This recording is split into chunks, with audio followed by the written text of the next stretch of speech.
Good afternoon, my dear grade 5 students. How are you? Okay, now it's time for you to check your answers for worksheet 4, semester 1, week 6. Are you ready? Okay, let's start.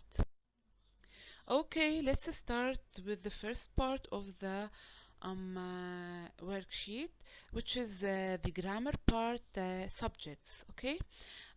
Exercise A says, after each sentence, write whether the underlined word or words, because I might have more than one word underlined, so we say or words, are the simple, main subject, or complete subject. Again, let me remind you that the complete subject is all the words that tell about the subject or that answer the question who. But the simple or main subject is only one noun or pronoun that tells the main or specific subject or the main person or the main thing that I'm talking about in the subject. Okay, sentence number 1. A small boat travels there every hour. Boat. The underlined word here is boat only. So boat is a simple subject. Okay, boat is a simple subject since it is only one word among several words in the subject. Okay, so boat is a simple subject. 2. The entire ride takes around 20 minutes. The entire ride. If you notice that I underlined all the words in the subject, I don't have only one specific word here. So here I underlined the complete subject. Okay, here I have complete subject. Number 3. The inventor Thomas Edison invented the light bulb. Okay, here I underlined only the name Thomas Edison. I didn't underline the words before it. So here I underlined the simple subject. This shows me that I underlined the simple subject only, not the complete subject. Or if you want to say main subject other than simple, it's okay. Let's use it. Here it's simple subject. 4. Monkeys scare me. Okay, here I have only one word in the subject and I underline this word, so here I consider monkeys as the complete subject. So monkeys here is the complete subject. Okay. 5. Three cardboard boxes. 3 cardboard boxes remained in the house. 3 cardboard boxes. Here I have more than one word that tell about the subject. So I can figure out directly that I don't have a simple underlined subject here. I have complete underlined subject. Okay, so this is complete subject. I hope that the question is clear for you now. Let's move on to exercise B. Exercise B. Read each sentence, then underline the complete subject and circle the simple or main subject. So here it's your turn to underline the complete subject, then you circle the simple subject. Look at the example. The new animals at the Jackson Zoo are treated well. If you ask yourself who or what I'm talking about, you will get the answer, the new animals at the Jackson Zoo. So the answer shows me that I got the complete subject, but I want the main subject, the simple subject, one noun or one pronoun. I'm talking about what specifically? I'm talking about the animals, so I circle the animals because it's the simple subject. Number 1, sentence 1. The display of model cars was very valuable. Ask yourself who or what I'm talking about. Here I'm talking about the display of model cars. So the display of model cars is the complete subject. But where or what is the main or simple subject? What I'm exactly talking about? Here I'm talking about exactly I'm talking about display, the display. Okay, so the display is the main or simple subject. The display of model cars is the complete subject. 2. Amy Farah Fowler, okay, doesn't dress with much style. What is the subject? Who I'm talking about? I'm talking about Amy Farah Fowler, okay, but where is the simple or main subject? Amy Farah Fowler. Why? Because Amy Farah Fowler is a name of a person. So This is one subject I'm talking about, and I didn't add other words that talk about Amy. So Amy Farah Fowler is the complete subject and the main simple subject at the same time. 3. The winning ticket was accidentally thrown into the garbage. What I'm talking about here, I'm talking about the winning ticket. So the winning ticket is the complete subject.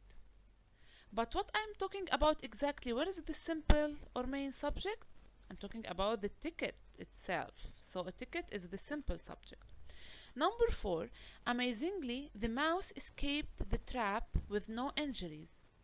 Okay, who or what I'm talking about? I'm talking about the mouse. So the mouse is the complete subject, and amazingly is not among the subject. Amazingly here is a different thing. We call it an adverb. Okay, later you'll know it, but now the complete subject is the mouse. What is the simple subject? You might say it's the same, the mouse, but pay attention. We said the simple subject is only one noun or a pronoun, so I have to delete that, and the simple subject is mouse only. 5. A map of Australia. A map of Australia was displayed above the trophy table. What I'm talking about? I'm talking about a map of Australia. What is the simple or main subject? I'm talking exactly about the map. So the map is the one on the table. The map is the simple or main subject. A new restaurant opened in town last month. What I'm talking about? I'm talking about a new restaurant. Okay, but this is the complete subject. But what is the simple or main subject? Restaurant. I'm talking exactly about the restaurant itself. Restaurant is the main or simple subject. 7. A lone flower stood in the abundant field. A lone flower stood in the abundant field. Okay, what I'm talking about here, I'm talking about a lone flower. And if you ask me what do we mean by lone, we mean alone, one, which stands alone. Okay, a lone flower is the complete subject. But what I'm exactly talking about, what is the simple subject? The flower. Okay, the flower. Number 8, the dried and crumbled leaves made a mess on the floor. The dried and crumbled leaves made a mess on the floor. What I'm talking about? I'm talking about the dried and crumbled leaves. Okay, this is the complete subject. But specifically, I'm talking about what? What is the simple subject? I'm talking about the leaves. Because if I delete all of the other words, I can still understand who or what I'm talking about.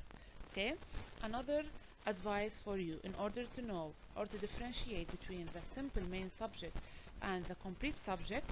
Okay, first of all, ask yourself what or who. You will get the answer for the complete subject. Then think what I'm specifically talking about, or which words I can delete from the subject and keeps the subject clear. Then you will get the answer for the simple and main subject. Okay, now we can move on to exercise C. Exercise C. Read each sentence, then underline the compound subject and circle the conjunction. Here I have to underline the compound subject. The compound subject is made up of more than one noun or pronoun, or in other words, I'm talking about more than one person or more than one thing in the same subject. And usually we use conjunctions to join them. We use and, or, neither nor, or either or. As in the example here, Mayan and I went on a camping trip last fall. Who I'm talking about? And I use and as a conjunction, so we say number 1, we and all our equipment were soaked through in the first 10 minutes. So who I'm talking about here? Talking about we and all our equipment. It is the compound subject. And what conjunction did I use? I used and. Number 2, our sleeping bags and down jackets looked like wet dishcloths.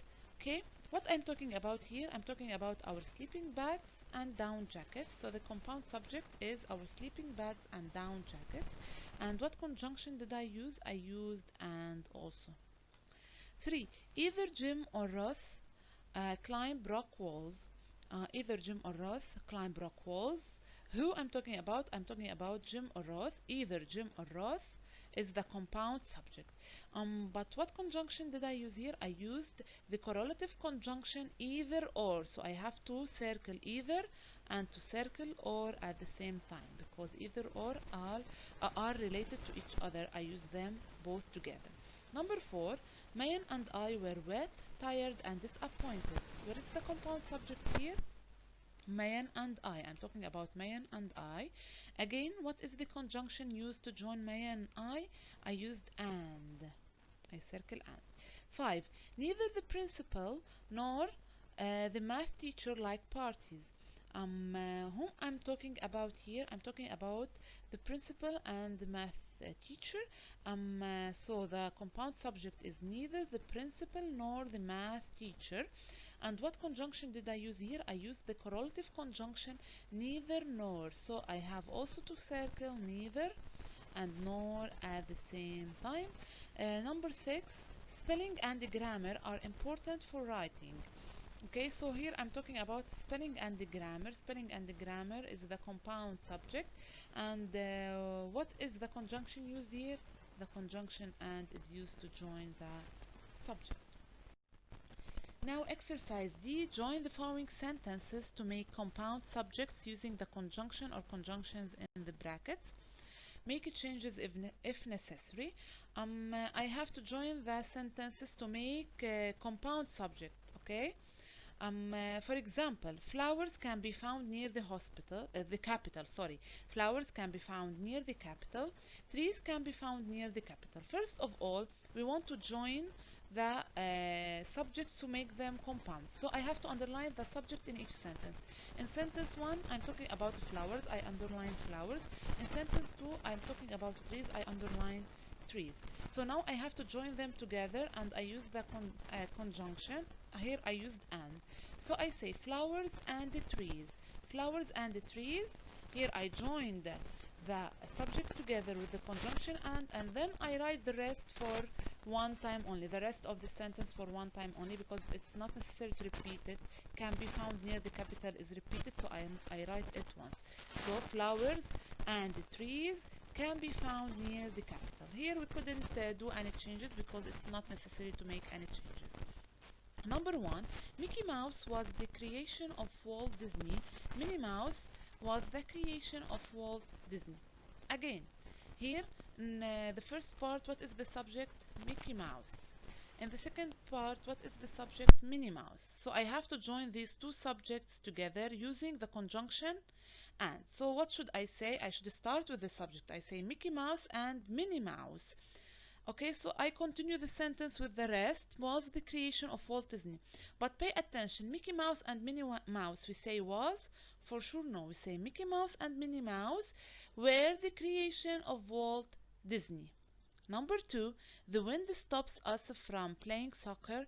The rain stops us from playing soccer. Here I have to use neither nor, okay? But first of all, let's underline the subject in each sentence. In the first sentence, the subject is the wind. In the second sentence, the subject is the rain. So I have to join the wind and the rain.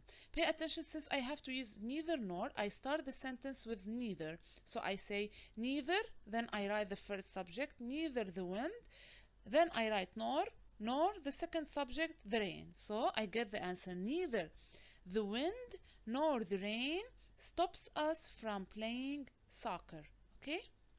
The last one, the teacher met with the parents, the principal met with the parents, okay? So I have to use the conjunction or here. But first of all, what's the subject in the first sentence? The teacher. What is the subject in the second sentence? The principal, okay? And now let's join the teacher and the principal, but using or. So what do I say? The teacher or the principal met with the parents. So I think we have finished now from the grammar part. Let's move to the writing part. Here we have to write a process paragraph. There is a certain task we have to tell the steps to do it. And what was our task here? It was preparing the tabbouleh, a dish of tabbouleh. Okay? First of all, we start with the title. The title is obvious and clear and simple. You can simply write tabbouleh. Okay? But what about the topic sentence? As we agree that the topic sentence must tell about the task that I'm going to give the steps to do it in the details. So I must mention in the topic sentence that I want to tell you the steps to prepare tabbouleh. That's right. Okay. So in a simple way, I can start by defining the tabbouleh or telling something about tabbouleh. For example, in my country, Lebanon, we have too many delicious dishes to prepare, but I have chosen to teach you how to prepare the tabbouleh. So you see, I mentioned at the beginning that we have many dishes, but I chose tabbouleh to teach you how to prepare it. This is my topic sentence. Now I have to mention 6 steps in order to prepare the tabbouleh. The first step is what? Okay, we have to get the ingredients, right? First, you see, I use the word time order word first. This is the first step. First, you have to know what ingredients you have to use and buy them from the grocery store. Okay? After you buy the ingredients from the grocery store, what do? Make sure you have also burgle, which is cracked wheat, salt, olive oil, and lemon at home. Okay. Also, these are very important to know that you have to check if you have these ingredients at home. Okay, this is the second step. What's the third step now? Since we got the ingredients, we made sure that we have burgle and olive oil and salt and lemon. What should we do now? Next, you see, I use the word next. First, next. Start by washing all the vegetables carefully because they might have chemicals and bacteria on them. Okay. After we wash the ingredients and the vegetables, what should we do now? Then chop all the vegetables finely and put them in a bowl. We have to chop the vegetables, okay? We have to chop them finely in small pieces. After we chop them, what should we do? When you finish, add a little of burgle and a sprinkle of salt. Okay, we add burgle and we add a sprinkle of salt. What is the last step here? Finally, pour the lemon and the olive oil over the vegetables. Okay, now I have to close up my paragraph with the concluding sentence. Simply, I can advise you to prepare it or always to prepare tabbouleh, or I can say that have a delicious dish simply. Okay, it's not that difficult. Okay, my concluding sentence was last, mix all the ingredients and have a delicious tabbouleh. Let's see now how we are going to join these steps in the organizer, because now we filled the organizer. Again, I repeat, this is called an organizer to organize your sentences or details. Okay. Look at the paragraph now. I joined all the sentences in the correct order. Pay attention, don't forget to leave an indent at the beginning. We do not draw an arrow, we just leave a space. We start with a capital letter, we pay attention to the punctuations, okay? And we put them in a one paragraph, okay? So guys, I hope everything was clear for you now. It's time for you to revise the worksheet and to prepare yourselves for the quiz tomorrow. Okay, stay safe. Bye bye.